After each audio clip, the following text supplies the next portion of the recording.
जय जिनेन्द्र। आज हम जैन धर्म की वर्तमान चौबीसी के 14वें तीर्थंकर श्री अनंतनाथ जी के बारे में जानेंगे। उनका पारिवारिक और जन्म विवरण इस प्रकार है।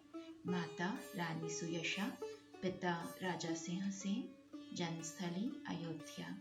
पंच कल्याणक और महत्वपूर्ण तिथियां इस प्रकार है। गर्भ कार्तिक कृष्ण प्रतिपदा, जन्म ज्येष्ठ कृष्ण द्वादशी, तप ज्येष्ठ कृष्ण द्वादशी, केवल ज्ञान चैत्र कृष्ण अमावस्या, निर्वाण चैत्र कृष्ण चतुर्थी। शारीरिक और निर्वाण विशेषताएं इस तरह है। निर्वाण स्थली श्री सम्यक शिखर जी, आयु 30 लाख वर्ष, ऊंचाई 50 धनुष, चिन्ह सेही, वर्ण स्वर्ण या कंचन, गंधरों की संख्या 50, छद्मस्त काल 2 वर्ष। तीर्थंकरों का जीवन हमें त्याग, तप और मोक्ष का मार्ग दिखाता है।